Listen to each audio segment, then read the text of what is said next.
We're going to learn about inversions. Inversions are a really cool part of playing piano.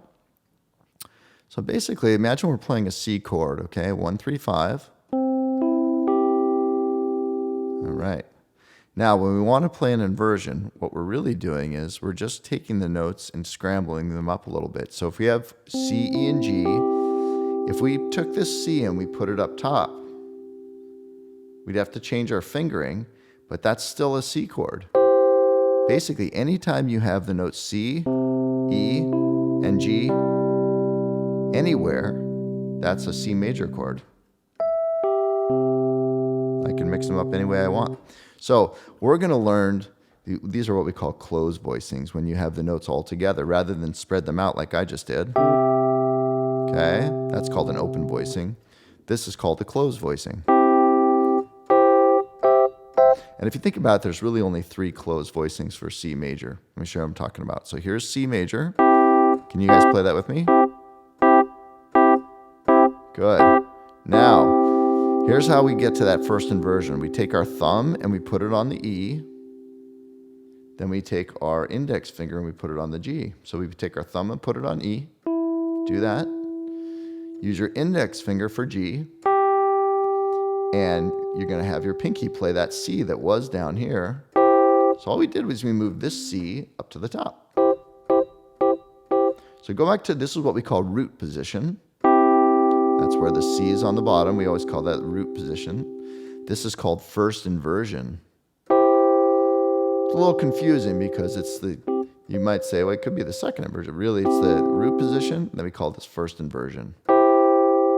So let's play 4 root positions. Ready, go. Now let's go up to our first inversion, play 4 of those. Ready, go. Let's go back to root. Ready, go. And then let's go up to first inversion. Let's play 4 of each. Ready, and root. Now up to first inversion. Let's go back to root. Just get used to shifting back and forth.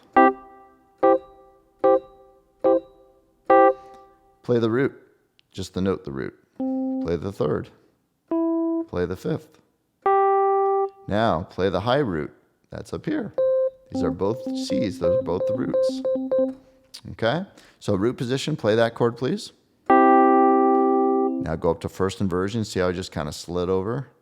Okay, and I'm looking at these 3 notes. Here we go. First inversion. Now, let's learn second inversion. So if you take that concept and see if you can figure out how we would play second inversion. You're going to get rid of the E. The E is going to end up here. We're going to move our thumb to the G. And our middle finger is going to be on C. And here's the pinkies on the E. That's second inversion. So you have the G, C, and E. Same 3 notes, just in second inversion.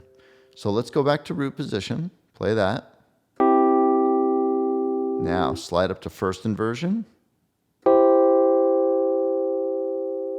Now slide up to second inversion. Take some time though. You're going to put your thumb on G, put your middle finger on C, and your pinky on E. Okay? Just play that a bunch of times. Sometimes you have to just let your hands play them, get your hands used to physically just playing the keys in this way. Okay, let's go to first inversion. Take your time. Always take your time and try to get it right. And root position, that's easy, right? Let's go to first inversion. Here we go. Take your time. Now let's go to second inversion. Take a little more time. So you got G, C, and E. Be careful. Nice. And if I kept going, I'd be on C. I'd be back to root position.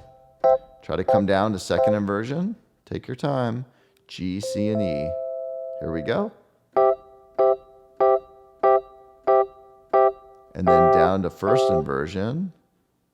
And the tricky thing with the fingering is when you're in root position, you're 1, 3, 5. When you're in first inversion, you're 1, 2, 5. And when you're in second inversion, you're in 1, 3, 5. So this is actually the same fingering, if you think about it, as root position, but we're stretching a little bit because we got to span 4 notes here. Okay, so see if you can practice this for a few minutes, where you play root position, and then first inversion, second inversion, and back up to first, second, back down to second, first inversion with the right fingering, and root position. Practice that until you get it, and then move on over to the assignment.